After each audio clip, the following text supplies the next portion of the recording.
medieval. ¿Ya? Puesto como introducción esta pintura. Esta pintura se le conoce como el triunfo de la muerte, una pintura que nos ilustra lo que sucedió en este tiempo en Europa, en el siglo XIV. La muerte, ¿sí? El horror, ¿no? La pobreza, el miedo, pues que los europeos sintieron en este tiempo. Esta pintura, obviamente, está relacionado a la peste negra. ¿Y por qué queremos, pues, observar pinturas como esta? Porque, pues, ha venido en examen de admisión. La peste negra, la peste negra. Así es, ha venido en examen de admisión una pintura similar, también llamada El triunfo de la muerte. No es esta, luego vamos a verla, en las preguntas también, pero pues nos ilustra ya lo que sucedió en el siglo XIV allá en Europa. Entonces les vamos a llamar la crisis del siglo XIV o la Gran Depresión Medieval, como también pues se le denomina. Tenemos que estudiar por qué ocurrió esto, ¿no? ¿Por qué la crisis europea en ese tiempo? ¿Ya? ¿Cuáles fueron sus causas? ¿Cuáles fueron sus consecuencias? ¿Ya? Así que pasemos a revisar esta parte. Muy bien. Crisis del siglo XIV, entonces. Como vemos, el siglo nos lleva a la Edad Media. Sabemos que la Edad Media se desarrolló hasta el siglo XV, hasta 1453, cuando Constantinopla, la capital del Imperio Bizantino, cayó. ¿Sí? En un momento hablaremos sobre esa caída. Así que antes de la finalización de la Edad Media, en los últimos 100, 150 años, pues Europa va a empezar a vivir esta situación terrible, que le estamos llamando la Gran Depresión Medieval. ¿Ya? Entonces esto ocurre a finales de la Edad Media. ¿Ya? La clase del día de hoy corresponde a finales de la Edad Media y a principios de la Edad Moderna. ¿Sí? Siempre hay que ubicarnos en qué periodo nos encontramos. Ajá, muy bien. Listo. A ver, veamos las causas entonces. La primera causa que estamos destacando para explicar por qué esta Gran Depresión es, dice, la pequeña edad de hielo. La semana pasada habíamos hablado más bien del Optimum Climaticum medieval. ¿Sí? Es decir, la temperatura en la Tierra ha ido, pues, aumentando o disminuyendo a lo largo, pues, de los siglos, a lo largo, ¿no?, de la historia. La semana pasada veíamos en un esquemita que hacia el año 1000, 1100, 1200, hasta 1300, se había dado un ligero aumento de las temperaturas en la Tierra. ¿Ya? Unos pocos grados, pero que de todas maneras traen un efecto importante en la vida del hombre, ¿sí? Y también de las plantas, los animales. Pero eso terminó. Ese optimum climaticum medieval terminó, ¿ya? Hacia el 1300 aproximadamente. Ahora, ¿qué había provocado ese optimum climaticum? Que el hombre pues pudiera desarrollarse con mayor plenitud. ¿Sí? Recuerda que esto favoreció la agricultura, la ganadería, el hombre pues va a tender a soportar mejor las enfermedades que en invierno pues no le afectaban. Fue un tiempo en que se favoreció la vida humana.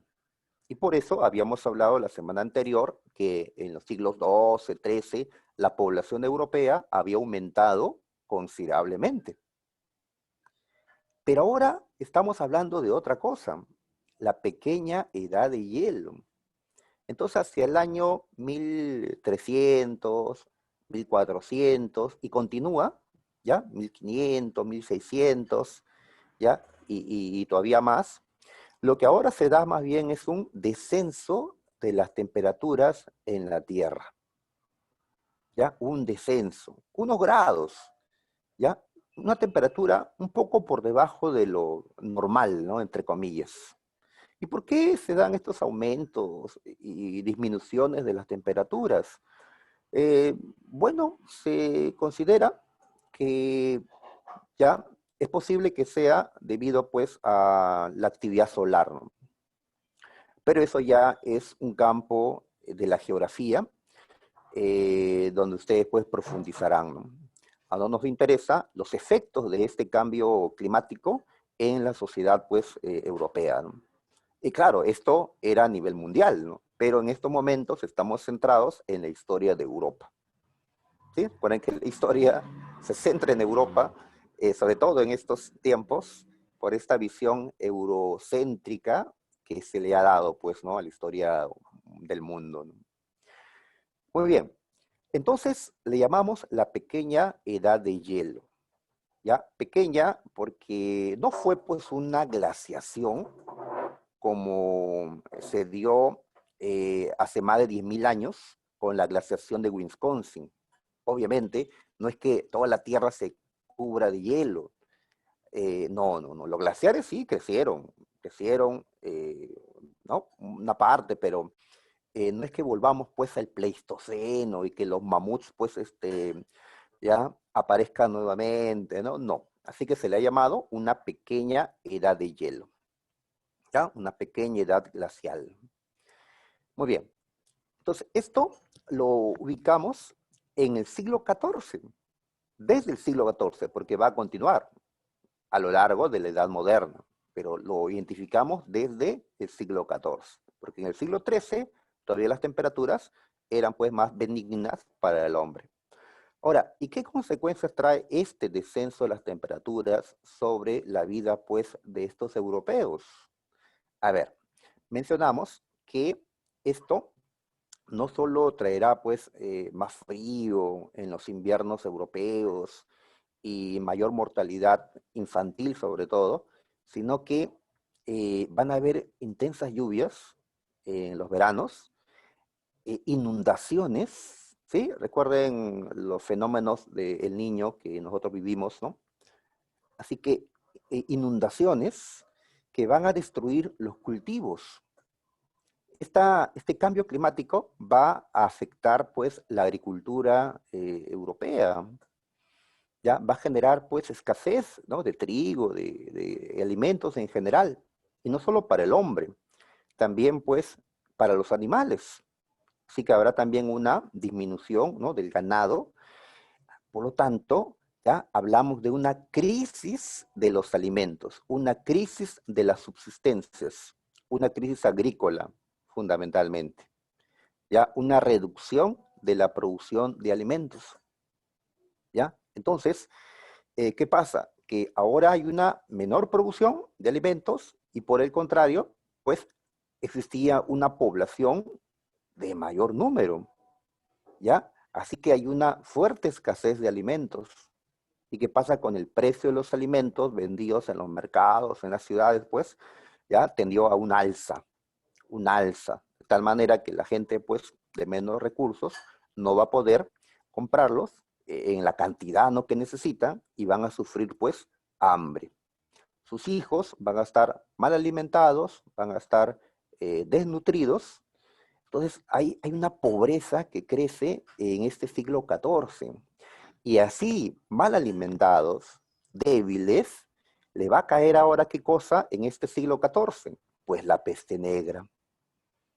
¿Ya? Tal vez si esta pandemia se hubiera desarrollado un siglo antes, ¿sí? 2 siglos antes, cuando los europeos tenían un nivel de vida mejor, tal vez no hubiera sido pues tan mortal, ¿no? Como sucedió en el siglo XIV.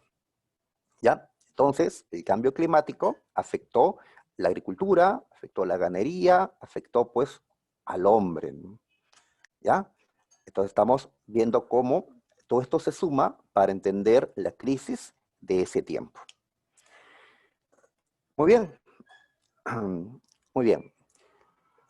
Entonces ahora tendríamos que pasar a ver otros factores de la crisis. Y por supuesto, lo que se ha preguntado al respecto, las preguntas que ha hecho San Marcos sobre este tiempo, la crisis del siglo XIV, se centran en la peste negra o peste bubónica.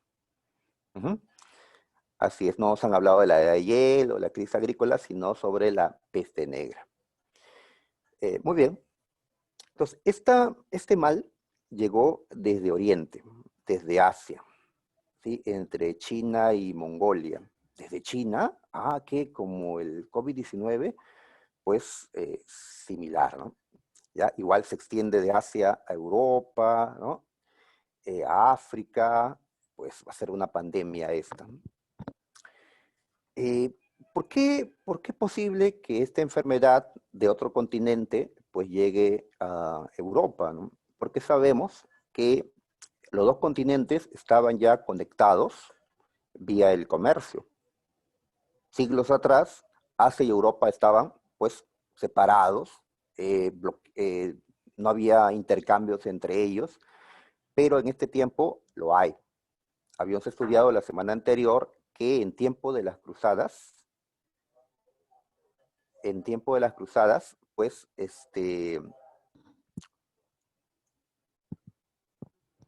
se había reactivado el comercio entre Occidente o Europa y Oriente, Asia.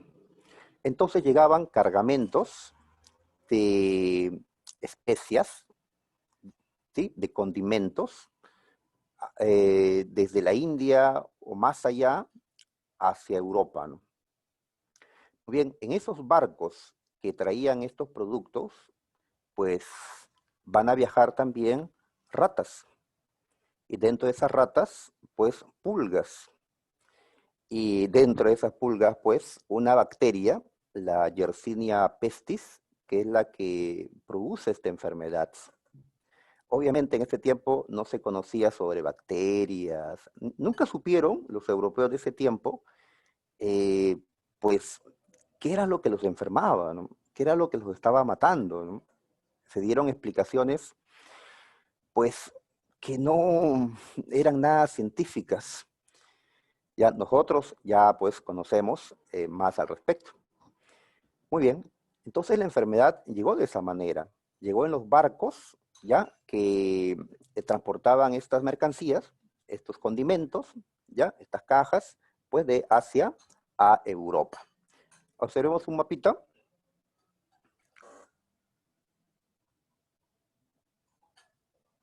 A ver, observemos este mapita donde vemos cómo va creciendo esta peste negra en el continente europeo.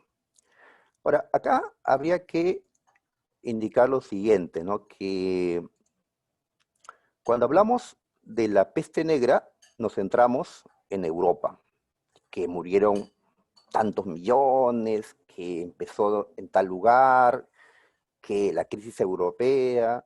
Sin embargo, esto mató también por millones también a los asiáticos. Sin embargo, en los textos o en las preguntas de admisión, no se refieren a los que murieron en Asia, menos los que murieron en África, ¿no? Sino se centran en la historia europea. ¿Sí? Nuevamente, la visión eurocentrista, pues, que ha llegado hasta nosotros. En este mapa, ¿qué podemos observar? Pues, que en el lado de Europa, donde empezó la pandemia, fue pues en torno al Mediterráneo. ¿Sí? Por acá vemos al mar Mediterráneo. ¿Ya? Por acá tenemos algunas fechas, dice 1347. ¿Ya? Entonces está afectando, ahí vemos el colorcito, pues a las islas como Sicilia, Cerdeña, Córcega, el sur de Europa. ¿Ya? ¿Y por qué entonces en el sur de Europa? Pues porque justamente a través del Mediterráneo es que llegaron estos barcos, ya con gente pues contagiada, o con esas ratas pues que luego morirán y que las pulgas buscarán pues otro ser para poder alimentarse. Y al picarlo pues van a terminar inoculándole esa bacteria, ¿no? Sí, se ha echado la culpa a las ratas, pero pues las ratas también morían, ¿no? Sí, fue pues ¿no? Una bacteria la que desató esto. ¿Era la primera vez o la única vez que ocurría esto? Pues no. La peste negra ya había atacado a los europeos y también a los asiáticos siglos atrás. Esto era un nuevo brote, pero fue, digamos, un brote más mortal que en tiempos anteriores. ¿Sí? La peste negra hasta nuestro tiempo se ha ido manifestando. Inclusive el año pasado, este año, me parece, en las noticias escuchábamos que nuevos casos de peste negra. Claro que ahora ya es más fácil combatirlo. Ujú. Otro, otro eh, virus es el que nos tiene pues encerrados, ¿no? Aquí en las casas. Bien, listo. Entonces, decíamos que la peste negra de esa manera llegó a Italia, ¿sí? Se extendió por el sur de España, Francia, ¿no? Suiza, la península balcánica, y así fue avanzando, ¿no? Y rápidamente, 1347, 48, 49, 50, duró varios años, fuertemente en esos años, años 40, 50. Ya después fue cada vez, ¿no? Siendo pues menos este mal. ¿Ya? Como vemos, casi toda Europa fue infectada por esta peste negra, ya desde el sur hacia el norte, ¿ya? Claro, llegando inclusive a Escandinavia, ¿no? Acá al norte, Noruega, Suecia. Muy bien. Entonces, para observar, pues, eh, la peste, ¿ya? Muy bien. Ahora, nos preguntamos por qué razón se difundió rápidamente o por qué tanto murieron en Europa, pues, en este tiempo. Estamos señalando, uno, los bajos niveles de nutrición. Así es. Entonces, hay que relacionar esta gran mortandad con la crisis agrícola que mencionamos hace un momento. ¿Ya? Así es. Porque en ese tiempo, en que no habían antibióticos, en que no habían, pues, formas eficaces de tratar una enfermedad como ahora existe, pues tenían que valerse de sus defensas, ¿no? De la resistencia de sus propios cuerpos. Y si estaban pues tan mal alimentados, pues no van a poder hacerlo, ¿no? De allí la cantidad pues de muertos que dejó esta peste negra. Mucho más de lo que el COVID está dejando en nuestro tiempo, ¿sí? ¿Cuántos muertos van con este nuevo coronavirus? Pues no llegan al millón de muertos. Menos mal, ojalá hubieran sido bastante menos. Pero la peste negra mató, se cree, 25 millones. Solo en Europa. Solo en Europa. ¿Ya? Sumas los de Asia. No hay cifras, digamos, eh, porque en ese tiempo pues se desconoce mucho ya, disculpen un ratito, este, ya, pero pues pudieron haber sido igual que en Europa o hasta más, ¿ya? Entonces esta peste negra mató pues 50 millones o 60 millones o tal vez más, hay quienes hablan de 100 millones, pues ya fue la pandemia más terrible en toda la historia, eh, pues como no hay cifras oficiales, ¿no? Es difícil decir que sí, ¿no? Categóricamente, pero probablemente, ¿no? Fue la más terrible. Se habla de la gripe española de principios del siglo XX, en tiempos de la Primera Guerra Mundial, que mató también pues, un montón, ¿no? Eh, como la peste negra. Sin embargo, si sumamos, puede que la peste negra esté por encima, ¿no? Ya, repito, la falta de cifras no nos permite pues, dar una, ¿no? Una respuesta categórica. Bien, además, eh, esta enfermedad se extendió por los bajos niveles de salubridad, la suciedad, que caracterizaba a las ciudades de ese entonces. ¿Ya? Ten en cuenta que esto abarcó sobre todo las ciudades, ya que en el campo la población está más dispersa y más difícil pues que avance el mal. Pero en las ciudades de este tiempo, la población estaba pues hacinada, estaba concentrada, ¿no? Ya en un espacio reducido. Las ciudades europeas pues no eran tan grandes, en ese tiempo estaban pues reducidos en su, ¿no? en su zona, y era más fácil pues el contagio, ¿no? ¿Ya? Y la suciedad, como no tenían desagüe como nosotros, como no tenían pues quien se lleve su basura, ¿no? en la noche, pues te imaginas lo sucio de estas ciudades y las ratas que abundaban. Y para ahuyentar a estos animales, pues gatos. Y para ahuyentar a estos gatos, perros. Pero todos estos animales pues tenían pulgas. Y el hombre pues vivía con ellos. Y de esa manera va a ser pues más fácil que el mal también avance. Y la ignorancia, ¿no? Ya que no sabían por qué la enfermedad o cómo defenderse frente a esto, ¿no? ¿Qué se planteó? Pues que era un castigo de Dios, ¿sí? Por los pecados, o que alguna alineación de planetas, ¿sí? Había generado esto, eh, cosas así, o que la enfermedad se propagaba por el aire contaminado, de ahí que con el tiempo empiecen a utilizar eh, los, digamos, las primeras mascarillas, como vemos en esta imagen, ¿no? Y que nos recuerda pues a la peste negra, ¿no? Esas que tienen ese pico de ave. Ok, muy bien, así es. ¿Y por qué el nombre, por cierto? Si vemos esta imagen, si vemos esta imagen, a ver, un ratito.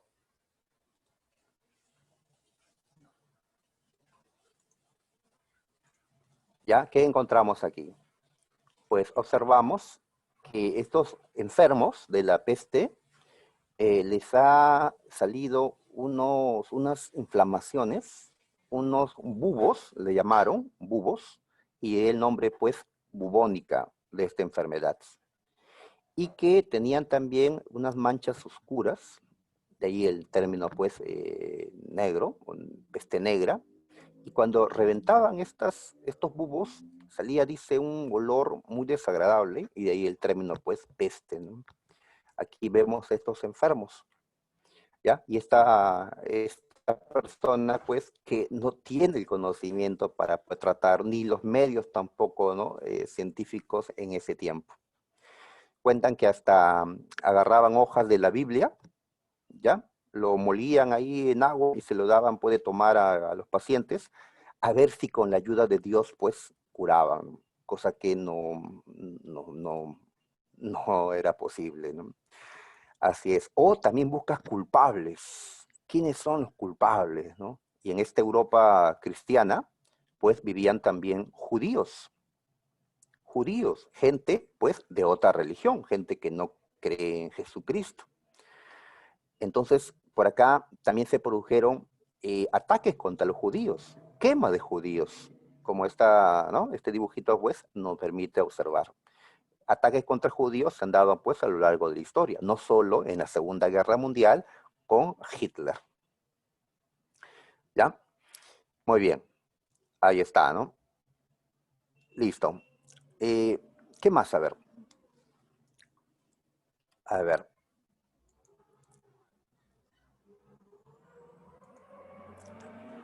Hay que sumar a esto las guerras que se estaban viviendo en Europa, como la guerra de los 100 años.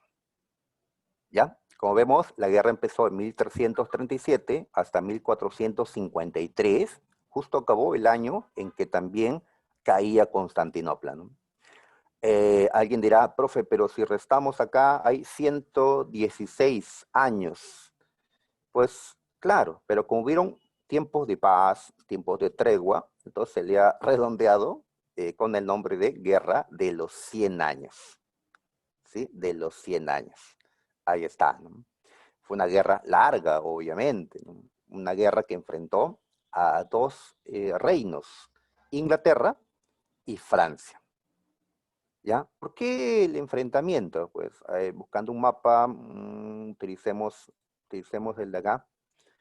A ver, ¿qué ocurre? Que desde tiempo atrás, eh, zonas que se encontraban en el norte de Francia, ¿ya? Como Normandía o Calais, o en la zona eh, oeste, ¿ya? Como Guyena, ¿no? Antes Aquitania, pues estaban en manos de ingleses.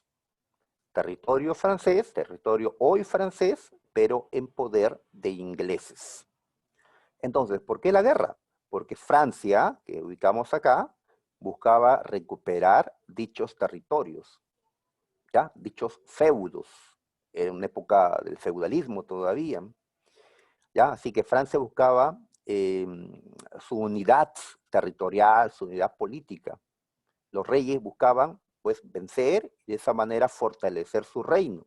Recuerda que estamos en un tiempo en que el feudalismo debía, eh, pues, caer sometido por el poder de los reyes, quienes están, pues, fortaleciendo su autoridad en estos años. ¿Ya?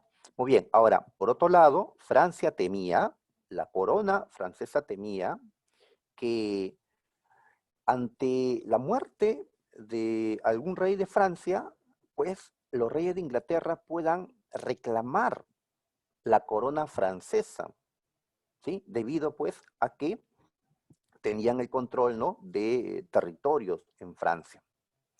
Entonces había también ese temor a que la corona francesa caiga en manos pues de ingleses. Muy bien, entonces estos dos reinos se van a enfrentar. Es cierto, Francia tenía mayor población, mayor territorio que Inglaterra. Además se va a pelear en territorio francés, ¿sí? Es decir, Francia era local y tenía de alguna manera ventaja, ¿no? Pero no era así. Francia estaba más dividida, más desunida, porque Francia era más feudal que Inglaterra. En Inglaterra se había dado pues una mayor unidad monárquica ya en este tiempo. Entonces, de esa manera, cuando la guerra se desató, pues quienes lograron las victorias en las distintas batallas que se vivieron entre franceses e ingleses, pues los ingleses. Inglaterra le estuvo ganando a Francia casi toda la guerra de los 100 años. Ah, por cierto, un tiempo tuvieron que darse la tregua porque se vivió la peste negra, ¿no? En su momento más duro tuvieron pues que darse su tregua, ¿no? Muy bien, entonces es una larga guerra por feudos, una larga guerra feudal entre Francia e Inglaterra. ¿Ya? Ahí está la guerra de los 100 años. Muy bien, pasemos allá. Por acá, antes de pasar, por acá vemos la imagen, una pintura, El triunfo de la muerte, sí, mismo nombre que la otra imagen que vimos al inicio. Esta vino en examen de admisión, donde aparece, pues, un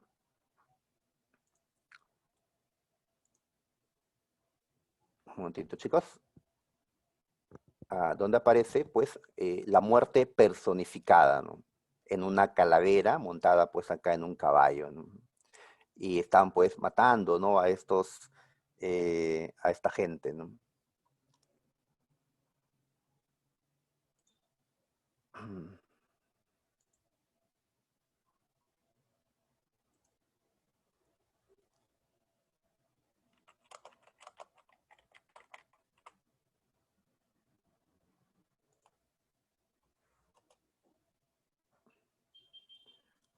Muy bien, listo. Entonces, avancemos porque tiempo luego nos falta. A ver, consecuencias, a ver. En este pequeño gráfico observamos cómo ha evolucionado la población europea en la Edad Media. ¿Ah? ¿Qué vemos? A ver, miren, la semana pasada hablamos que entre los años 1000 a 1300, la población europea creció considerablemente, de 40 millones a 75 millones aproximadamente.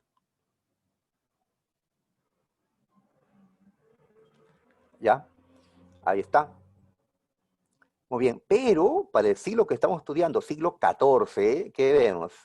Ya, que más bien la población cae y rápidamente, entre 1300 y 1350, cae rápidamente y al 1400 llega pues a su caída ya, ¿no? Máxima, ¿ya? Así que de 70 y tantos millones a 40 y algo, ¿no? 40 y tantos millones. Estamos hablando de una caída, una muerte de unos 25, 30 millones de europeos.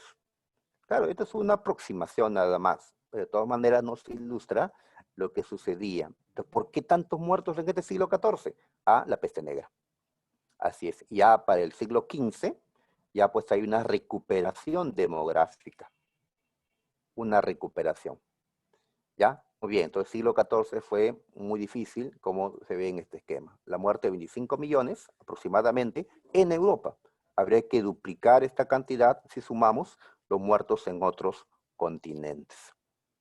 Bien, ahora, todo esto se complica más para los señores feudales, por ejemplo, por las revueltas campesinas, que van a generar una mayor crisis para el sistema feudal.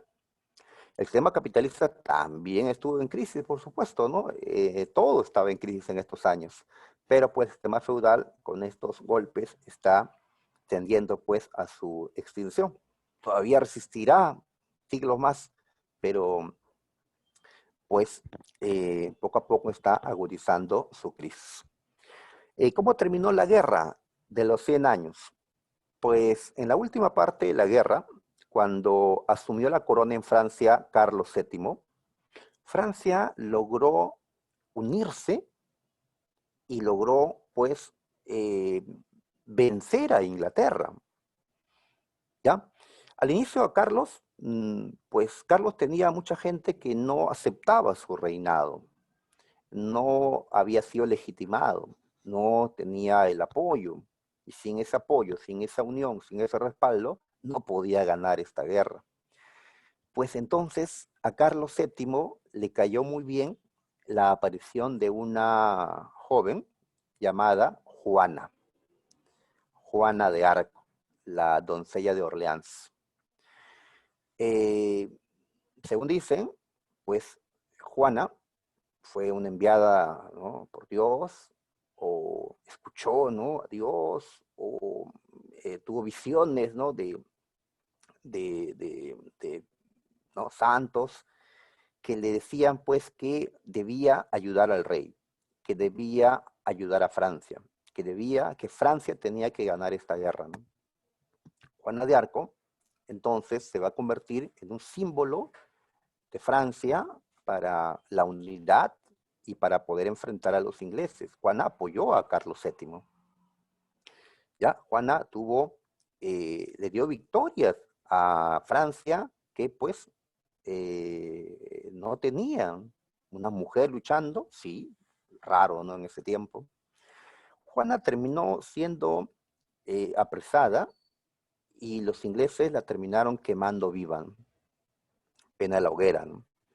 Entonces Juana se convirtió pues en una mártir, un símbolo de unidad para los franceses. Entonces, a la larga, Francia terminó imponiéndose.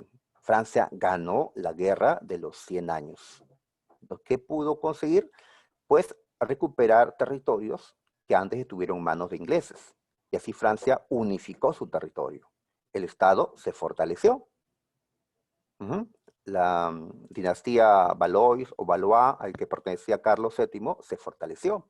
¿Ya? Francia se volvió entonces una monarquía fuerte, con un rey pues que estaba centralizando el poder, gracias a esta mártir o este símbolo pues que fue Juana de Arco, ¿no? Y mientras Francia conseguía esto, ¿qué pasaba con Inglaterra? Pues Inglaterra, al perder, ¿no?, los territorios en Francia, excepto Calais en este tiempo, pues Francia más bien va a entrar en una guerra civil, ¿ya? Los Lancaster, pues, que habían perdido la guerra, van a tener que enfrentar a los York. Es decir, dos familias de nobles se van a enfrentar por la corona inglesa. Como estas familias tenían como símbolos una rosa roja y el otro una rosa blanca, pues a esta guerra se le llama la Guerra de las Dos Rosas, ¿ya? Que fue una consecuencia de la derrota de Inglaterra en la Guerra de los 100 Años, una guerra interna que debilitó más a Inglaterra en este tiempo. Bien, otro efecto de esta crisis es que la misma Iglesia Católica va a estar en problemas internos, ¿ya? A ver, ¿qué pasa? Que tras la muerte del Papa Gregorio XI, que vemos en este esquemita, vamos a acercarlo para poder observar mejor, por acá, ya, para 1378, ¿qué ocurrió? Que van a ser nombrados papas dos personas, ¿ya? Dos personas, uno en Aviñón, una ciudad francesa, ¿ya? Y el otro en Roma, ¿ya? Entonces, en este tiempo, este siglo XIV, ya en los último tercio, coexistieron dos papas, Clemente y Urbano, uno en Aviñón y el otro en Roma. Y así, ¿ya? Luego vivieron otros papas, ¿no? Benedicto, Bonifacio, Inocencio, la coexistencia de dos papas. ¿Y cómo se encontraba el clero católico en este tiempo? Pues dividido. Una parte apoyando al Papa de Aviñón y la otra parte pues apoyando al Papa de Roma. Y así las monarquías también pues apoyaron a uno o al otro. La Iglesia Católica estaba dividida con la existencia de dos papas, ¿ya? Y ninguno quería ceder. Un papa excomulgaba al otro, es decir, lo expulsaba a la iglesia, ¿no? Y el otro lo excomulgaba también al primero. Al final, ¿habían dos papas? O ninguno, porque estaban los dos excomulgados, ¿no? Entonces, a esta crisis de la iglesia en el siglo XIV, ¿sí? Le llamamos el cisma de Occidente, para diferenciarlo del cisma de Oriente, que se había dado en el siglo XI, cuando la iglesia se partió entre una iglesia católica y una iglesia ortodoxa, ¿sí? Ahora hablamos de un cisma de Occidente. Pero mientras el cisma de Oriente fue, digamos, perpetuo, es decir, hasta hoy hay cristianos católicos y cristianos ortodoxos, el cisma de Occidente fue temporal, porque ya en el siglo XV, para 1415, pues en el llamado Concilio de Constanza, la Iglesia Católica supo reunificarse, ¿ya? Entonces fue elegido Martín y de esa manera ya tenemos un solo papa nuevamente, con sede en Roma, ¿ya? Hasta el día de hoy. ¿Ya? Muy bien, entonces la iglesia estuvo en crisis en estos años del siglo XIV también, ¿no? Muy bien, muchachos. Entonces, vamos a avanzar, ¿ya? Vamos a dejar el siglo XIV con sus problemas. Obviamente el siglo XV todavía arrastra los problemas del siglo XIV, pero están superándose poco a poco. Ya para el siglo XV, por ejemplo, los europeos que han sobrevivido a la peste negra ya prácticamente están inmunizados porque tal vez sus padres soportaron el mal, no murieron, y ahora ellos pues ya tienen defensas en sus organismos, ¿no? Para no morir, ¿no? Frente a esto. ¿Eso ocurrirá también con nosotros? ¿O la vacuna rusa pues será la solución, ¿no? ¿Qué pasará con nuestros problemas de pandemia, ¿no? Muy bien, vamos a poner fin a la Edad Media. A ver, en el año de 1453, los turcos otomanos, que estaban pues en guerra contra el imperio bizantino, lograron por fin terminar esta guerra tomando la capital del imperio bizantino, Constantinopla. Claro, esta guerra se dio desde tiempo atrás. Desde tiempo de los turcos selyúcidas, los turcos habían estado peleando contra los bizantinos, pero vinieron los cruzados y se enfrentaron a ellos. Pero ya en este tiempo, otros turcos, los llamados otomanos, son los que le están quitando sus territorios al imperio bizantino. Han invadido los Balcanes, ¿sí? Les han quitado sus tierras en Asia Menor. Lo que quedaba era Constantinopla. Entonces, por fin, en este año, 1453, lo tomaron, ¿ya? Dirigían los turcos Muhammad II, ¿sí? O Mahoma, lo podemos ver también, ¿no? En castellano, Mahoma, o Muhammad II, ¿ya? Un sultán, así le llaman, ¿no? A los gobernantes turcos. Y el último emperador de Constantinopla fue Constantino XI. ¿Sí? Curioso que un Constantino fundó Constantinopla y otro Constantino lo perdió. Igual ocurrió con Roma. Un Rómulo fundó Roma y otro Rómulo, Rómulo Augustulo, lo perdió ante los bárbaros. Así entonces, el Imperio Bizantino desaparece, ya no existe el Imperio Bizantino, y en su reemplazo vemos al Imperio Otomano, o el Imperio Turco. Este Imperio Otomano existirá hasta la Primera Guerra Mundial, cuando sea derrotado en la Primera Guerra. Y en la imagen observamos que las grandes murallas de Constantinopla, que eran pues inexpugnables, que no se podían tomar, destruir en el pasado, ahora sí se podían. ¿Ya? ¿Qué nos muestra la imagen? Que se pueden utilizar ya en este tiempo armas de fuego. Esto, que son los antecedentes de los cañones, le llamamos lombardas o bombardas, ¿ya? Por acá pueden lanzar estas bolas, ¿sí? De metal que ahí ven, los pueden arrojar con la explosión de la pólvora. De esa manera se pueden tumbar los muros de Constantinopla. Y la ciudad, pues, terminó siendo tomada, ¿no? ¿Ya? Ya que la tecnología había avanzado también para estos años, ¿no? Bien, muchachos, entonces cayó una ciudad importante. En adelante vamos a mencionarla, pero ya no le llamaremos Constantinopla, sino Estambul, que va a ser el nombre que los turcos le van a poner a esta ciudad, Estambul. ¿Sí? Y hasta el día de hoy pertenece, pues, a Turquía.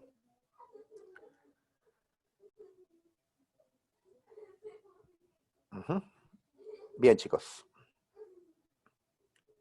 Bien, entonces vamos a avanzar ahora y hablar de la expansión europea.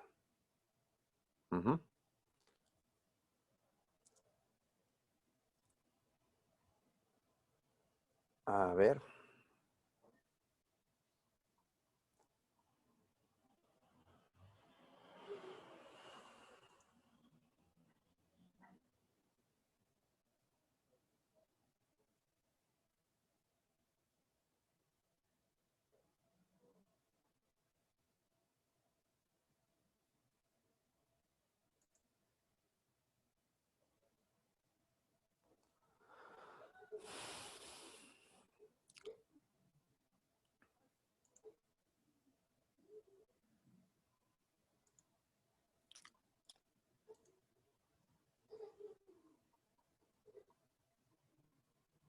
Bien, chicos, entonces vamos a continuar.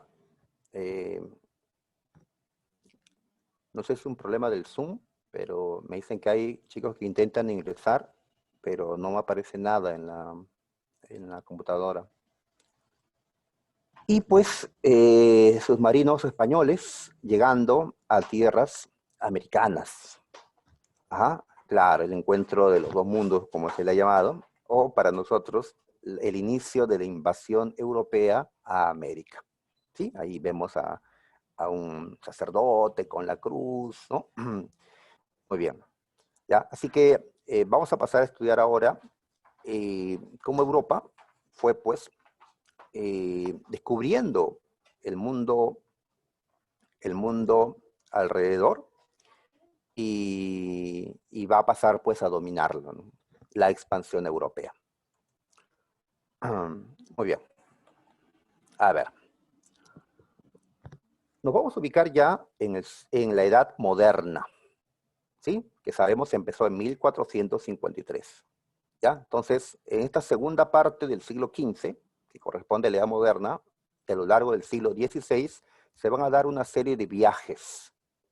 Viajes de descubrimiento, es decir, viajes por el cual los marinos europeos van a descubrir nuevos territorios, nuevos para ellos. Para la gente que vivía en esos territorios, era nuevo, ¿no? Por eso colocamos el término descubrir, descubrimiento, entre comillas. Y luego, sobre todo en el siglo XVI, ya estos viajes van a ser para invadirlos, para tomar el control de esos pueblos, de esos territorios, de sus riquezas. Y así Europa se impone en América, ¿no? En África, en Asia, ¿ya? En el Pacífico, en el Índico. Europa pues termina dominando gran parte del mundo en esta primera expansión europea. ¿Primera? ¿Por qué primera? Porque los europeos se irán expandiéndose en los siglos siguientes aún más, ¿ya? Después hablaremos del siglo XIX, cuando otros reinos, ¿no? Como Inglaterra, Francia, pues se expandirán con otras características, pero se van a expandir en una nueva, ¿no? Fase. Muy bien, entonces tenemos que hablar de esta expansión europea, ¿ya? Pero revisemos los antecedentes. Es decir, los europeos habían logrado llegar al continente americano siglos antes.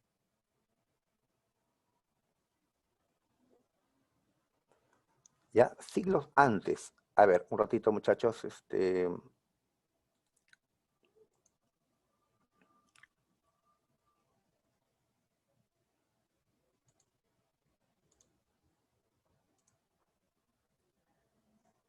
Ya, a ver, entonces observemos por aquí este mapita. A ver, por acá tenemos el norte de Europa. ¿Ya? Ahí está el norte de Europa. A ver, vamos a acercarnos para verlo mejor. A ver, por acá. ¿Ya? Por acá identificamos a Gran Bretaña, Escandinavia, ¿sí? El norte de Europa. Muy bien. Y las flechas nos llevan a este lugar, a Escandinavia, ¿ya? A esta parte sobre todo, donde está Noruega actualmente. Noruega. Muy bien. ¿A quiénes ubicamos aquí, allá en el siglo X? Siglo X. Pues a los vikingos, ¿sí? A los vikingos.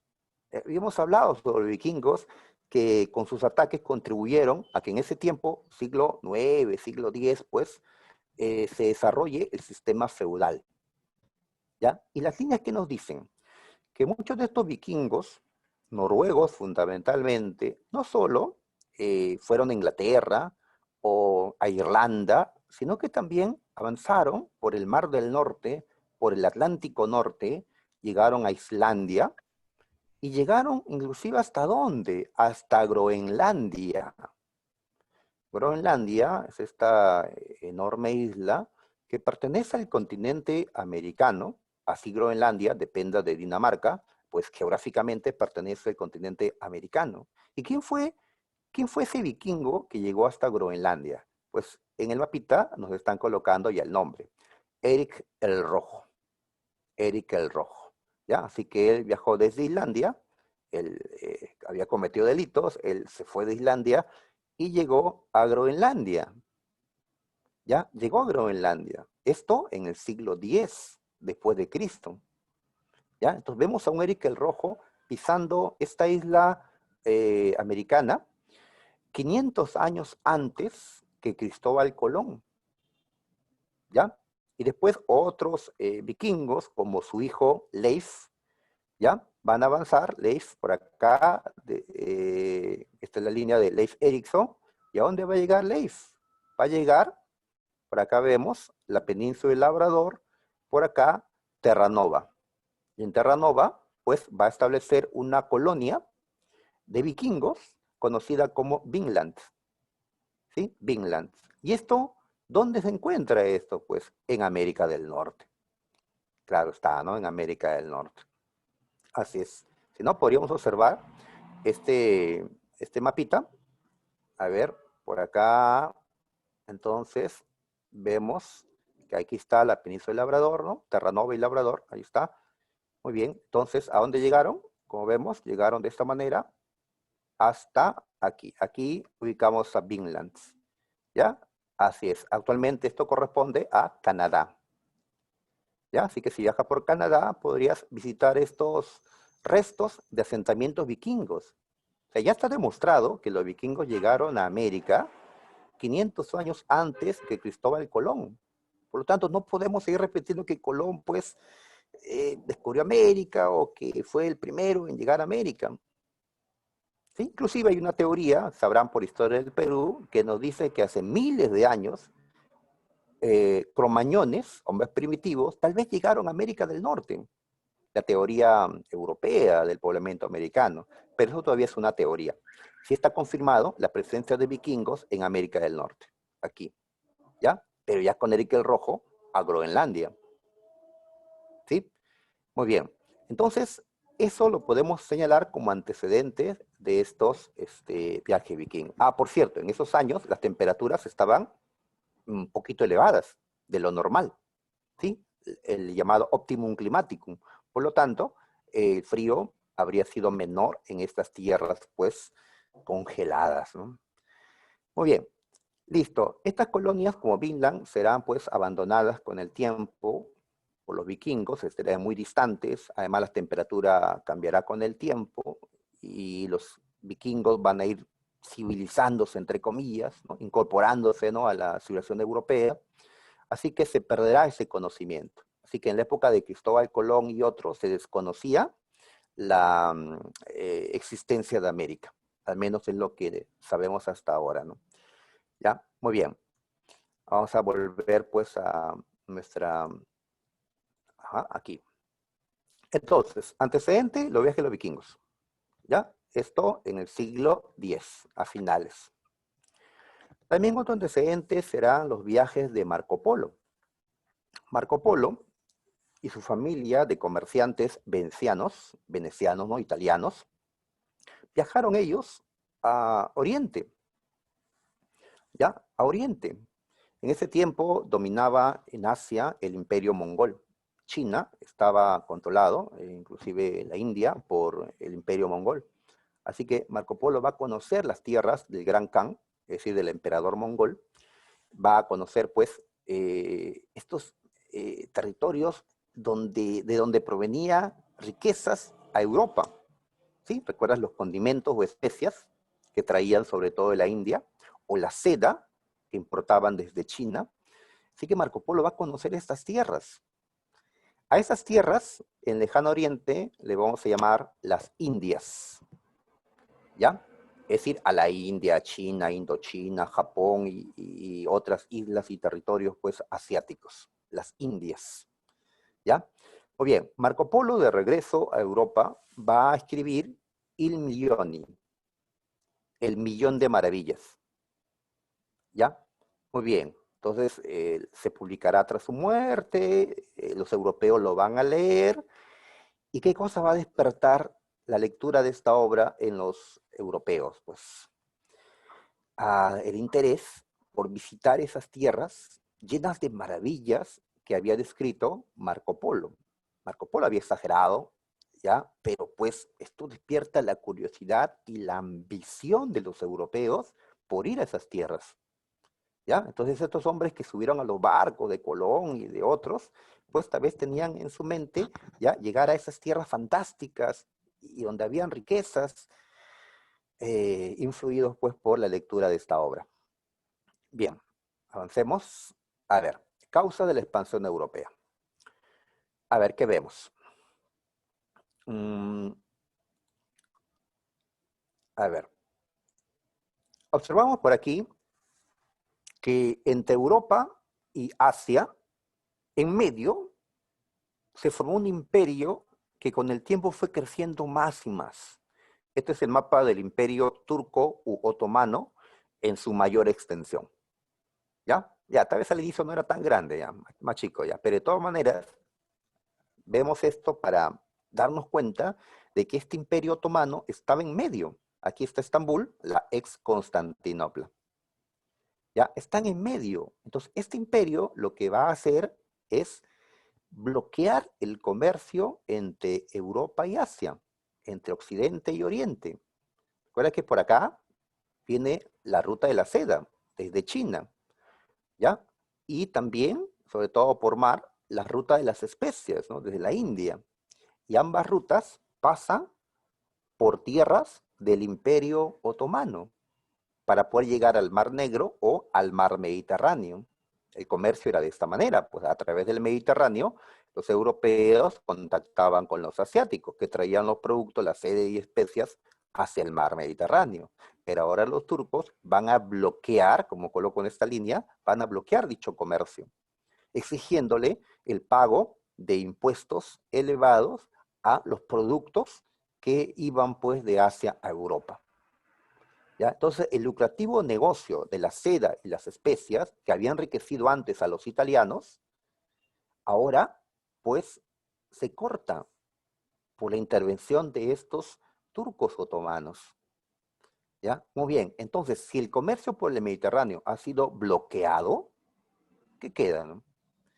Pues si no se puede hacer comercio de esta forma, a través de esta ruta por el Mediterráneo, pues ¿qué queda?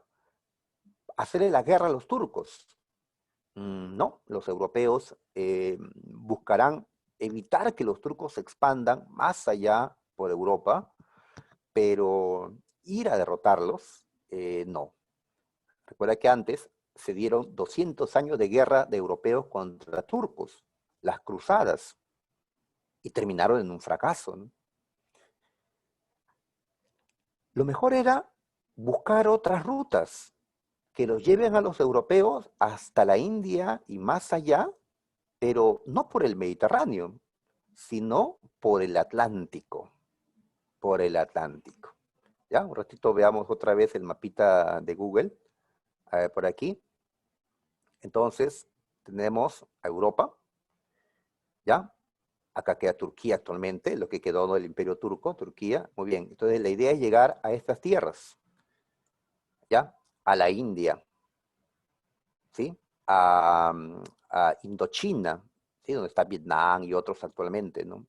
A China, ¿no? ¿Sí? A Japón, a las Filipinas, etcétera, a estas tierras que estamos llamando las Indias, o la tierra de la especería, como también la han llamado, ¿no? Por los condimentos que traían desde allí. Esto es lejano oriente, Asia Oriental. Muy bien, ¿ya? Y acá están los europeos. ¿Cómo entonces poder llegar hasta esas tierras? Si no se puede por el Mediterráneo o por el Mar Negro, pues tendrá que hacerse a través del Atlántico. ¿Ya? ¿Cómo por el Atlántico? Pues, ¿qué tenemos aquí? ¿Ya? Los europeos conocían África, pero solo la parte norte. Era necesario bordear el África a ver si se podía cruzar el continente africano y llegar a las Indias. ¿Sí? Esta será una idea que van a practicar los portugueses, la ruta africana, para llegar a las Indias. Y los españoles, ¿qué idea fue la que van a buscar, ¿no? a perseguir? Pues la idea de que si la Tierra es redonda, se puede llegar a Oriente, al este, navegando por Occidente, por el oeste, ¿sí? El proyecto de Cristóbal Colón.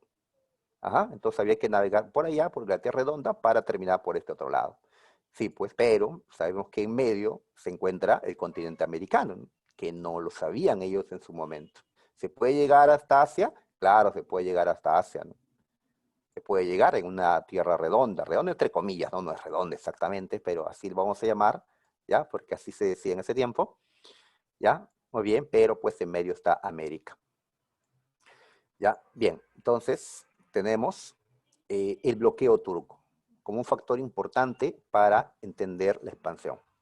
Ahora, también hay que mencionar la crisis europea, porque el problema de la pequeña era de hielo, el problema agrícola, que las tierras están desgastadas, que hay poca producción, que faltan alimentos, todo lo que habíamos señalado antes del siglo XIV se arrastraba a este siglo XV. Así que los europeos también pues, van a buscar salir para probar mejor suerte, ¿no? En otras tierras. Muy bien. ¿Qué más mencionamos? Oh, disculpen. Mencionamos. A ver.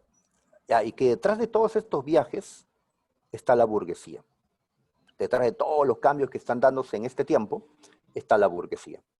Ya que la burguesía que está construyendo el sistema capitalista necesita, pues, restablecer estas rutas de comercio.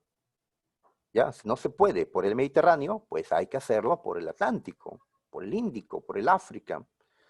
¿ya? Así es, necesita la burguesía, pues, acceder a estos mercados, a estas fuentes de recursos de Asia, para mantener sus negocios. Así que la burguesía va a estar detrás, ¿no? O financiando estos viajes. También los reyes participan. Los reyes que están eh, aumentando, ¿no?, su autoridad en estos años, también pues buscan participar en estas empresas y pues hacer de sus monarquías más fuertes. Imagínate que un reino de estos pues logre dominar ricas colonias en Asia, pues entonces será rico. Portugal era un reino pobre en Europa, un reino segundón, ¿no? Si lo comparamos pues con otros más importantes, ¿ya? Pero ahora se va a convertir Portugal en un reino de los más ricos de Europa, un fuerte, ¿no?, vecino para, ¿no?, los demás, debido a que Portugal llegará a la India, ¿ya? Y conseguirá pues acceso, ¿no?, a estos recursos. Muy bien, la Iglesia Católica también se apuntó, ¿sí? Era importante conseguir más fieles en otros lugares, conseguir de esa manera más diezmos, ¿sí?, más recaudación para la Iglesia Católica. Así que los sacerdotes también se subirán a los barcos, como la imagen que mostramos hace un momento. En todo caso, se ha dicho que el llevar el cristianismo a otros pueblos va a ser más bien un pretexto o una justificación de la expansión europea. ¿Sí? Realmente vinieron por oro, ¿no?, por plata, por tierras, por siervos o esclavos, pero lo justificaron señalando pues que era para cristianizar y salvar de esa manera las almas de estos que no conocían a Cristo. A ver, muy bien, pero todo esto no sería posible si es que no tuvieran una tecnología que les permita viajar, ¿no? ¿Ya? Y para este tiempo lo van a tener. ¿Qué instrumentos? A ver, ahí tenemos instrumentos para orientarse en alta mar, como la brújula y el astrolabio, o mapas, ¿sí? Eso fue pregunta de Misión de San Marcos, los portulanos, ajá. O también embarcaciones adecuadas para estos largos viajes, como las carabelas y las naos, ¿ya? Que los vemos pues aquí, ¿ya? Sabemos que la brújula nos indica pues dónde está el norte, ¿no? Esta aguja imantada señala el norte, ¿ya? Por acá vemos un astrolabio. Mientras la brújula se originó en China, el astrolabio al parecer se originó en Grecia, en la antigua Grecia. Nunca has querido saber la hora y no tienes reloj, estás en la calle, entonces has mirado la altura del sol. Ah, el sol está justo en nuestras cabezas, ya en mediodía, ¿no? Con este instrumento se podía calcular la altura de los astros, ¿sí? Y poder de esa manera hacer pues unos cálculos geométricos, trigonométricos y poder pues saber la latitud o la hora, ¿ya? Esto lo estudiaban los marinos, el astrolabio.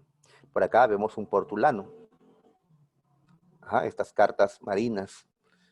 Por acá tenemos las carabelas y las naos, ¿sí? Las naos eran similares a las carabelas, pero más grandes, más grandes. Ya recuerda que Cristóbal Colón viajó con 3 carabelas hacia América.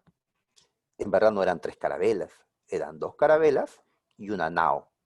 La nao era pues la embarcación más grande, la que estaba dirigida por el mismo Cristóbal Colón, la llamada Santa María, ¿ya? En cambio, la Niña y la Pinta eran carabelas, ¿sí? El niño nos debían cantar 3 carabelas, ¿no? No eran 3 carabelas, sino una era una nao.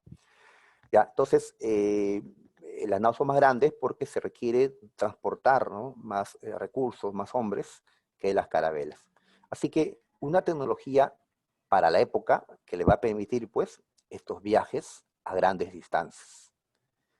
Muy bien, Portugal. El reino que empieza los viajes, pues va a ser Portugal. Ya hemos dicho que Portugal, ubicado, como vemos, Portugal está ubicado, como vemos en ya esta imagen, lo vemos en la península ibérica. ¿Sí? Acá está Portugal, con Lisboa, su capital. Ahí está Portugal. Muy bien. Portugal fue el reino que inició los viajes. Inclusive antes que caiga Constantinopla, vemos que Portugal comenzó a avanzar por el Atlántico. ¿Ya? Ahí está avanzando Portugal. No solo por las islas, sino también por las costas noroccidentales del continente africano. Comenzó a avanzar. Porque, ¿qué ocurría? Que este negocio de las especias beneficiaba a unos pocos. Beneficiaba en Europa a los italianos, a los bizantinos, ¿ya? Pero no al resto. Entonces, Portugal tenía la idea de buscar otra ruta para llegar a la India, ¿ya? Y poder, pues, competir con los italianos. Así que estaba avanzando, aunque lentamente, por el continente africano. Y cuando ocurrió la caída de Constantinopla y el bloqueo del comercio euroasiático, y ahora ya no se puede hacer este comercio por acá, entonces Portugal lo que hará, pues, es acelerar su proyecto de llegar hasta la India bordeando el África. ¿Ya? Ahí está, ¿no? El proyecto portugués. Muy bien.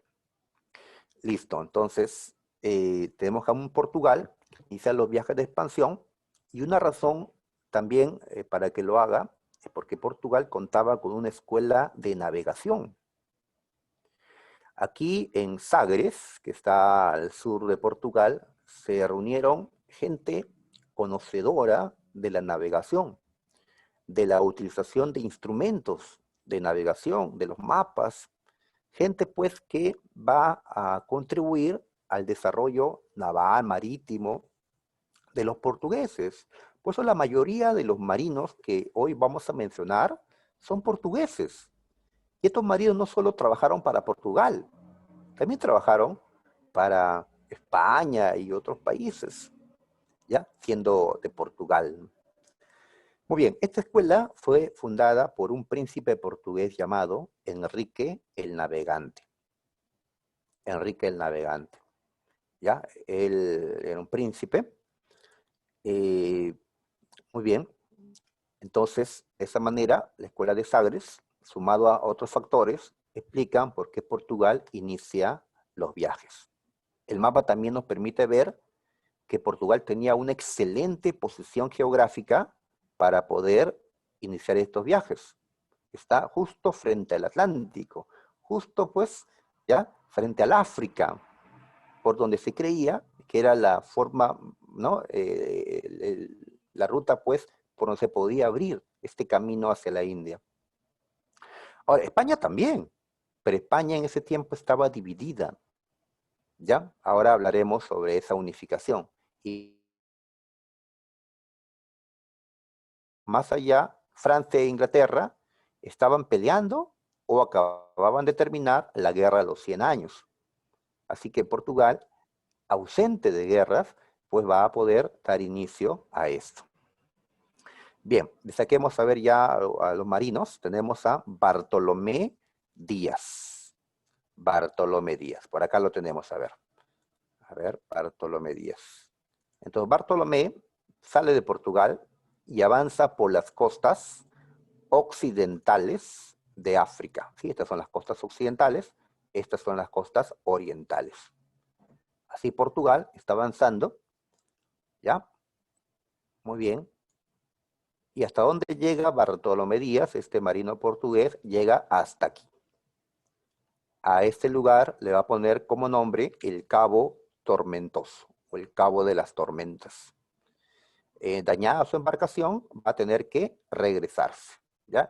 Regresarse. La línea de Díaz es esta línea negra, ¿no? Se va a regresar. ¿No llegó a la India? No.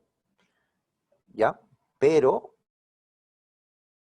avanzó considerablemente y observó que era posible seguir navegando y llegar, no sé, según la brújula, hasta las Indias.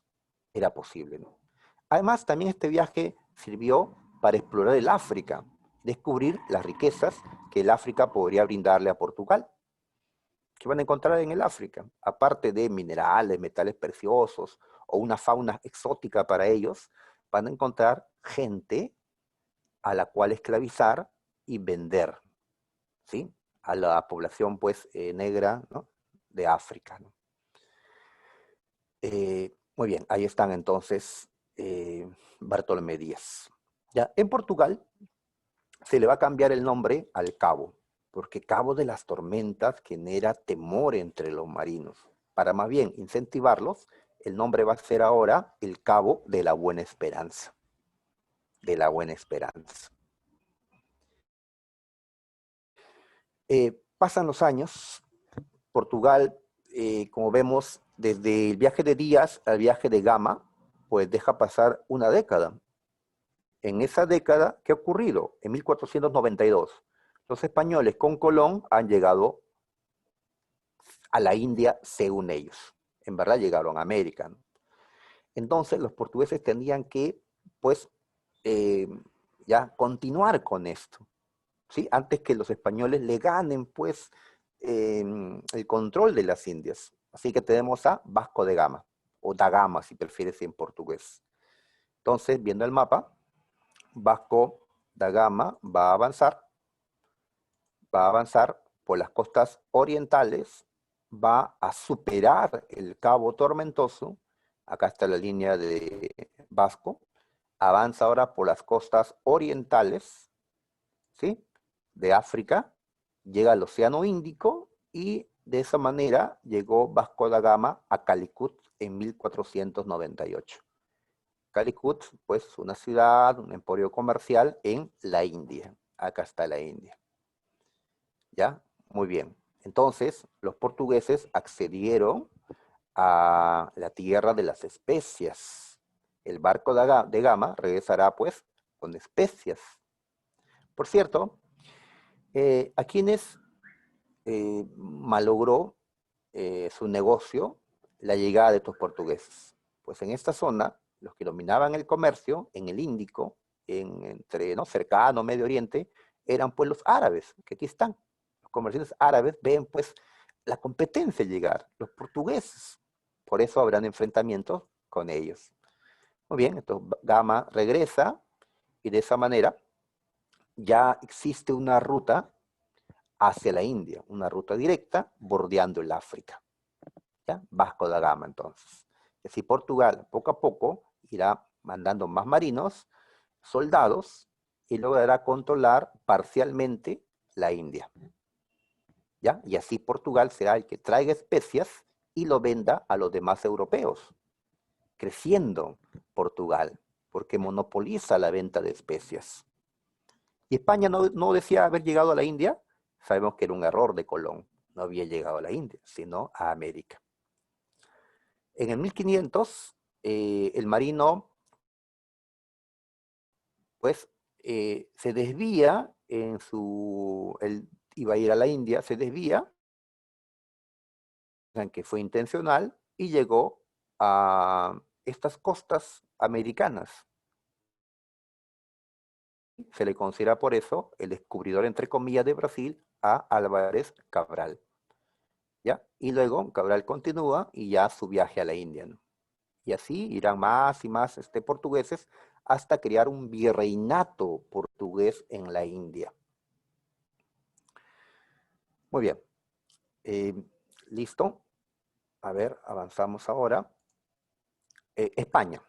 ¿Qué cosa había detenido España en estos viajes? ¿Qué cosa impidió España, pues, iniciar tempranamente, ¿no? estos viajes? Pues el mapita nos va a ayudar a entender por qué la demora de los españoles.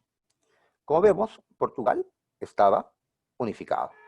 En cambio, España no lo estaba. Hasta el año 1492, España era la suma de 4 reinos.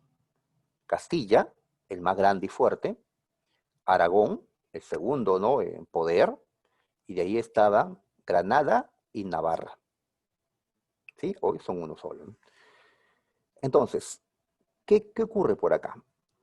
Uno es la falta de unidad política. ¿Ya? Había que unir a España.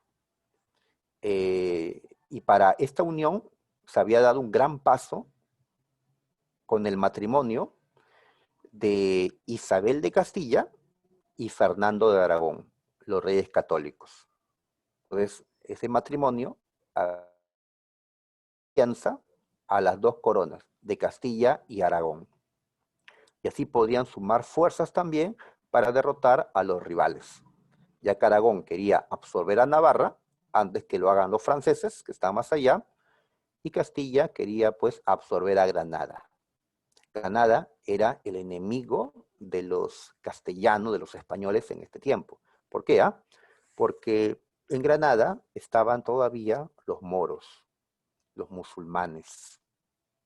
Recuerda que en el siglo VIII los musulmanes habían invadido todo esto. Han pasado tantos siglos ya y los cristianos, descendientes de los visigodos y otros, han ido recuperando sus territorios. Ajá, acá estaba Asturias, luego León, ahora Castilla, han ido recuperando, han surgido nuevos reinos y los musulmanes aún mantienen un reducto en Granada. Muy bien, la unidad no solo debía ser política, un solo reino, también debía ser religiosa, una sola fe, la católica, ¿ya? Pero acá había musulmanes. Entonces, a esta guerra contra los musulmanes le llamamos la Guerra de Reconquista. Acaba en 1492 cuando Castilla, con Isabel, la reina Isabel, la católica, derrota a Granada, toma Granada. Los musulmanes fueron echados, a menos que acepten la fe católica. De esa forma, pues tenemos la desaparición de Granada, Castilla se ha hecho fuerte. ¿Ya? Muy bien, ya para que exista una unificación completa, pues Navarra tiene que ser anexada por Aragón y un hijo o un nieto de los reyes católicos debe asumir todo. ¿Sí? Ese será Carlos I o Carlos V, nieto de los reyes católicos. Ok, entonces, recién cuando se derrota Granada, es que España puede iniciar sus viajes. Colón estaba con su proyecto y recién lo van a atender ahora que había caído Granada. ¿Ya? Esto lo habrán visto en Historia del Perú ya, así que vamos a pasarlo rápidamente. Cristóbal Colón firma con la reina Isabel de Castilla la capitulación de Santa Fe.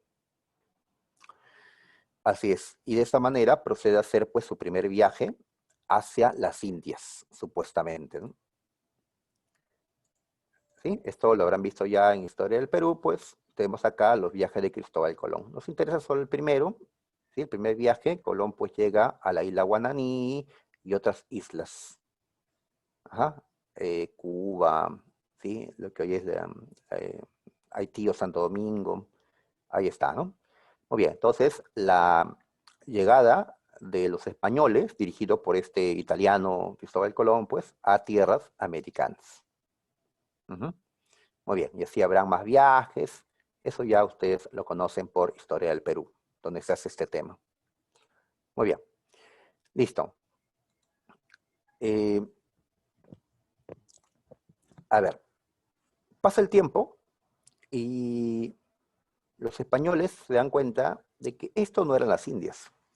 Esto era otro continente, como lo difundió Américo Vespucio. Y este continente pasó a llamársele pues América, en honor a este que difundió la idea de que esto era otro continente. Pero si es otro continente, podía ser atravesado, y si se cruza, vamos al mapita ya, si se logra cruzar América, si se logra cruzar América de alguna manera, tiene que ser por mar, en barco, y si se sigue avanzando, se puede llegar a las Indias. Se puede, ¿no? ¿Ya?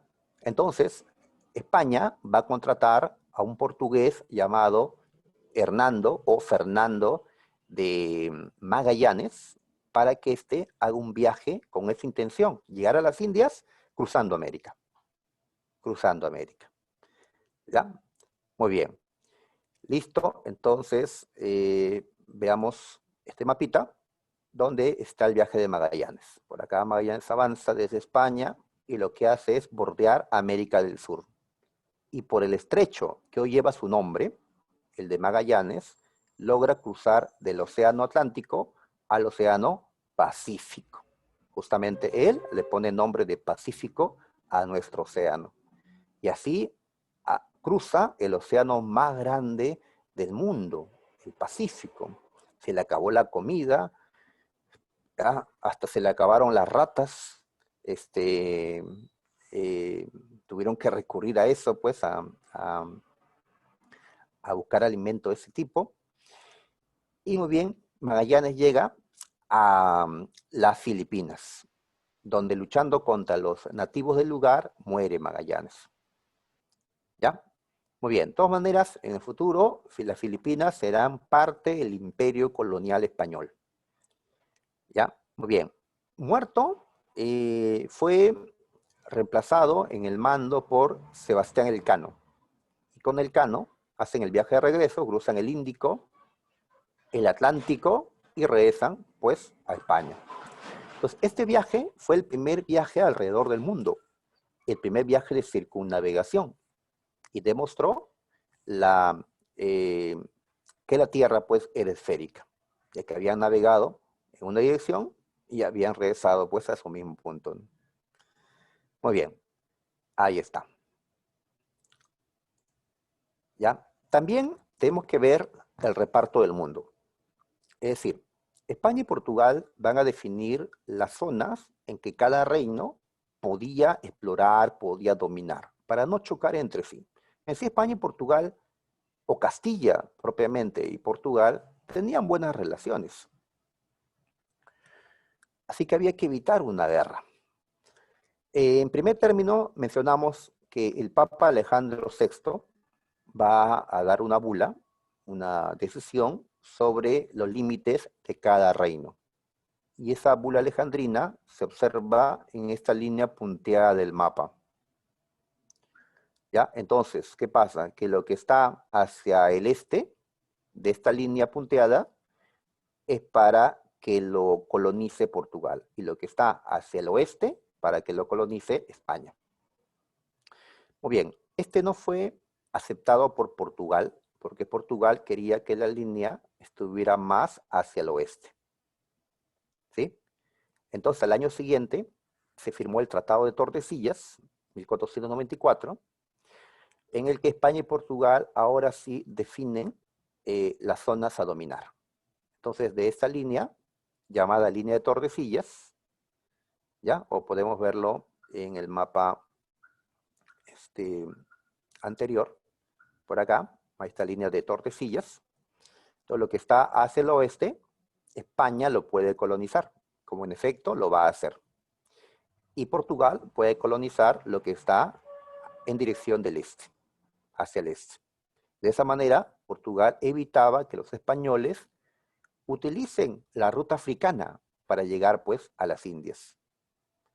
Es cierto, Portugal controló las especias, pero España va a encontrar un montón de plata y oro en tierras americanas, que a la larga harán de España un reino más fuerte, más rico que el propio Portugal.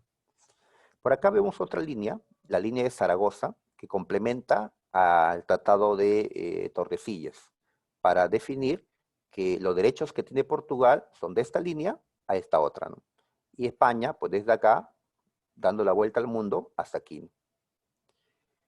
¿De acuerdo? Bien. A ver, llegamos a la parte final. Consecuencias. Lisboa, ciudad portuguesa, va a pasar a controlar el comercio de especies. Crece Lisboa entonces. Portugal creó el primer imperio colonial ultramarino. Es decir, Portugal consiguió colonias en otros continentes. Brasil, ¿sí? Colonias en África, en la India, ¿no? Como Calicut. Y así tiene un imperio, pues, ultramarino. El primer imperio ultramarino, el de Portugal. Portugal ha crecido entonces. España va a colonizar gran parte de América. Gran parte de América. Desde el sur de Estados Unidos actualmente hasta pues Tierra del Fuego, en el extremo sudamericano. Ajá. El más grande imperio colonial de la Edad Moderna fue el Imperio Español,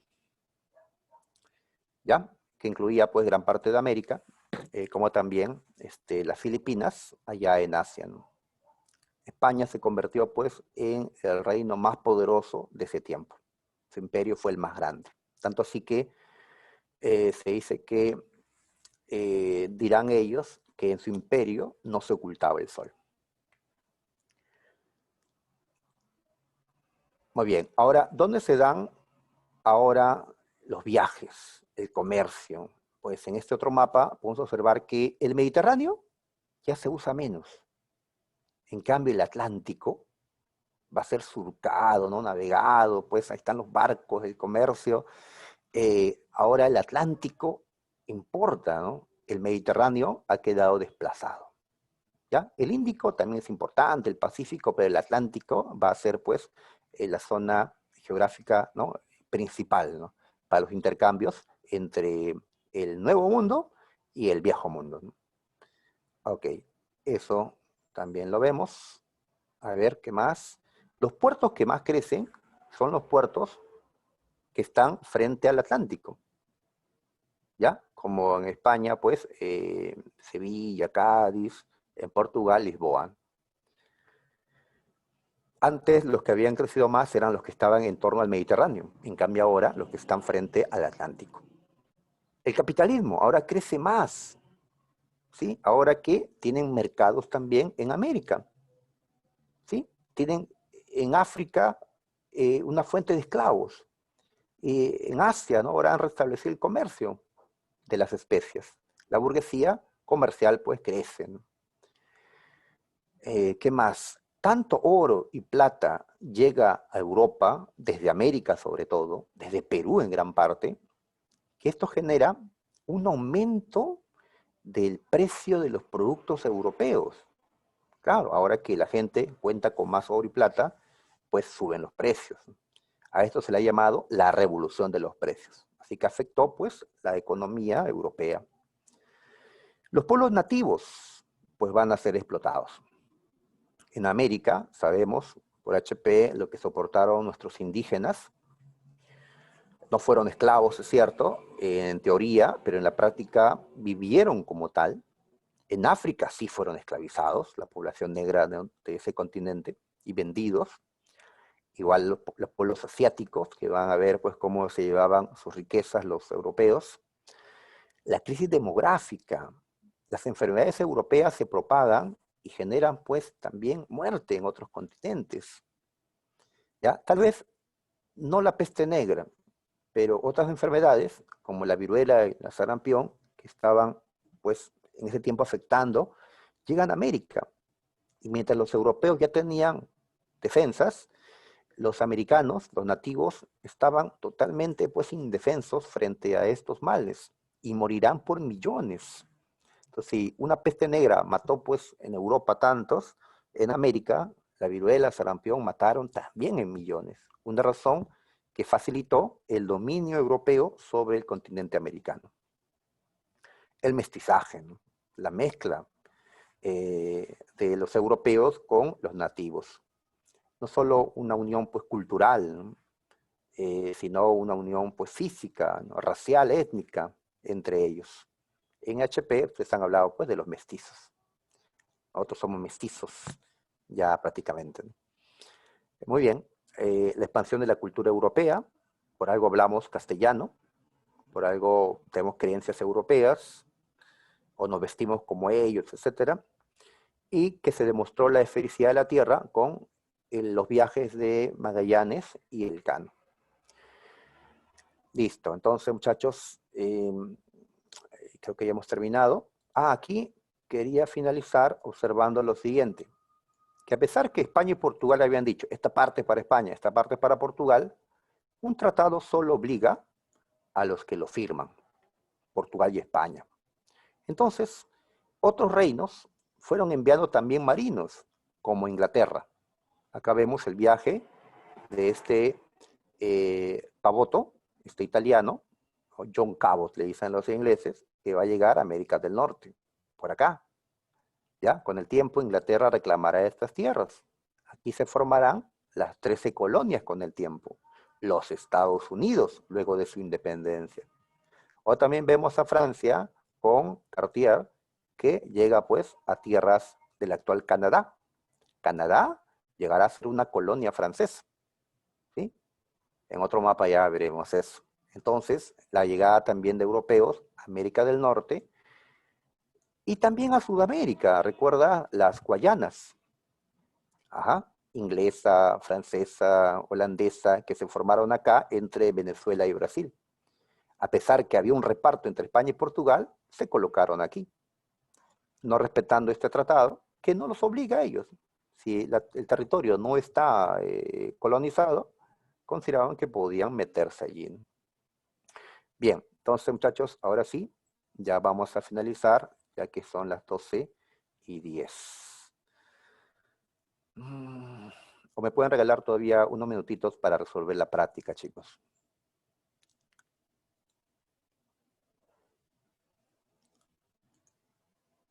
Dicen que el que calla otorga. Ah, ya, o están escribiendo en el chat. Gracias, chicos, entonces, por el permiso. Así que vamos a ver la dirigida que se le envió. A ver, las respuestas, ¿ya? A ver, sobre la Gran Depresión medieval. A ver, el cambio climático produjo buenas cosechas. ¿Buenas? No, falso, ¿no? La peste negra mató a más personas, más en las ciudades que en el campo. Sí, por el hacinamiento en las ciudades murieron más. Es más fácil el contagio ahí. En la guerra de los 100 años participó Juana de Arco a favor de Inglaterra. Falso. El cisma de Occidente se dio entre el Papa de Aviñón y el de Roma. Claro, habían dos papas. Esto es verdadero. Entonces la respuesta es verdadero, perdón, falso, verdadero,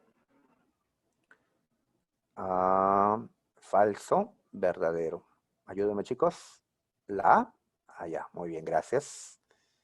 A ver, estas preguntas de admisión nos muestran esta pintura, El triunfo de la muerte, donde esta calavera que personifica la muerte está, pues, matando, ¿ya? Pobres y ricos. Muy bien, entonces la muerte dejó de ser una idea abstracta, ahora era algo personificado, los esqueletos constituyen esa imagen de la muerte y la muerte afecta a todos los grupos sociales. Así que todas son correctas. Marcamos dedito. En la 3, esto lo hemos visto. Ah, los viajes de los vikingos. Muy bien, ¿qué podemos deducir? A ver, nos ponen la fecha acá como para ubicarnos, siempre hay que ver las fechas, algo nos ayuda la información que nos dan. A ver, no fue posible para las naves vikingas surcar el Atlántico. Sí fue posible, llegaron allí, ¿no? Eric el Rojo pisó suelo americano en el siglo XI, no, en el siglo X, y esto lo vemos por la fecha que nos han dado. Los vikingos cristianizados, no, no eran cristianos, eran paganos. La presencia de normandos, o vikingos, como también se les llama, antecedió a la llegada de los europeos a América, claro, será la D. La escuela de Sagres, ¿quién la fundó? Enrique el Navegante, en Portugal. A ver, ¿qué nos dice? A ver, nos hablan de la que de Constantinopla, nos hablan de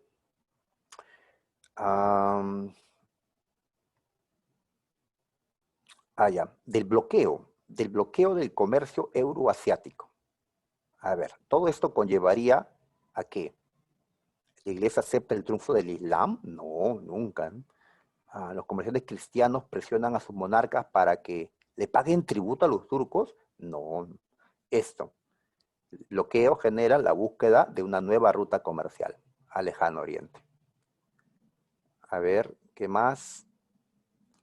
¿Verdadero o falso? A ver, cuando finalizó la primera mitad del siglo XVI, la primera mitad, o sea, 1500, la presencia europea en toda América era ya indiscutible.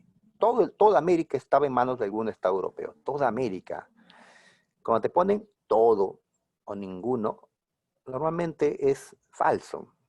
Sabemos que, por ejemplo, la Amazonía en Sudamérica, ¿no? Nuestra selva, estaba fuera del dominio europeo, ¿no? Igual tierras de indios norteamericanos. Así que vamos a colocar falso porque dicen toda América indiscutiblemente. Los portugueses lograron tener acceso al Índico, sí. Y pudieron monopolizar el comercio de especias, sí. Brasil, me dicen, Brasil, está hablando de europeos en general. Los europeos llegaron, sabemos, a Canadá, a lo que es Estados Unidos, a Perú, a Brasil, pero hubieron zonas donde no llegaron, ¿sí? Ya, la idea que los portugueses llegaron a, a la selva. Claro, avanzaron por la selva, pero no en este tiempo del siglo XV y XVI. Será todavía más adelante cuando avancen por lo que ahora es el interior del Brasil. Solo España e Inglaterra lograron tener control sobre América. Solo España e Inglaterra y Portugal y Francia y Holanda, falso. La producción de minas de plata que España encontró en América apenas que afectó la economía mercantil europea. O sea que no le afectó la llegada de un montón de plata y oro a Europa, sí le afectó. La llamada revolución de los precios. Entonces, ¿qué marcamos, chicos? Ayúdenme. Esto es falso, La B. verdadero. Eso. Gracias, muchachos, gracias. Muy bien, 7. A ver, todo un texto y nos preguntan al final, sobre el viaje de circunnavegación. ¿Quién lo inicia? Pues Hernando de Magallanes. Y lo termina Sebastián Elcano. A ver, por acá, ¿qué nos ponen? 1496. Enrique VII. Es un rey de Inglaterra, padre de Enrique VIII, el que hizo la reforma protestante. ¿Y qué mencionan? Inglaterra, ahí nos ponen el dato. A ver, le están dando poder a alguien para que viaje. Ajá. Pues llega a Canadá. En un mapa vimos eso, le llega de un inglés, de un italiano al servicio de Inglaterra, mejor. Eso. Beso, correcto. Juan Caboto o John Cabot, como le dicen los ingleses. ¿Ya? En la 9, pregunta de San Marcos. A ver, los descubrimientos geográficos, cambio la historia. Los reinos europeos, ya. Es decir, consecuencia de los viajes. Los reinos europeos, a ver, se convirtieron en las potencias más importantes, sí. Conquistaron viejos imperios como China. ¿Conquistaron al imperio chino? No. No, se están exagerando acá. Articularon un sistema económico mundial que trae metal precioso de América. Claro, recuerda las minas de plata de Potosí. Vende esclavos de África y trae especias de Asia. Así que están interconectados los continentes, cada uno con sus productos. Esto es lo correcto. ¿Ya? Muy bien. Lo demás no, porque dice que esclavizaron a los americanos, es falso. Muy bien, Constantinopla ya había caído, sabemos. 10, la última, a ver.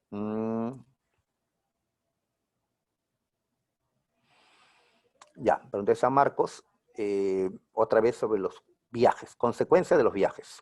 La crisis demográfica que afectó al Nuevo Mundo. Cuando dice Nuevo Mundo, se refiere a América. Viejo Mundo es Europa y Asia y África.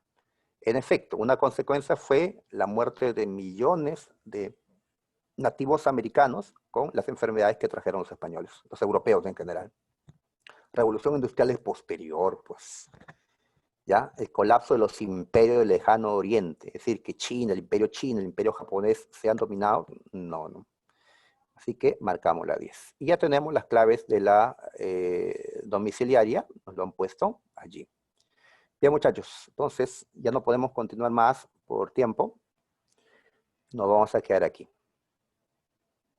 ¿Ya? Bien, entonces, gracias por la atención.